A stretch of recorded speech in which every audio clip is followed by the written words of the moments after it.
Today's flight takes us to Abu, a small village in Nago City, Okinawa. It's home to a quiet, local beach, one of my personal favorites. This place is like a hidden gem, even among all the beautiful spots on Okinawa's main island. While it's a bit cloudy today, on a sunny day, the ocean here turns an unbelievable shade of blue. I'm excited to share this stunning piece of nature with you all. Let's get started.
How was today's flight?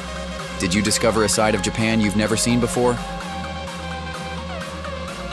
On this channel, I'll be sharing more breathtaking views from Okinawa. See you in the next video.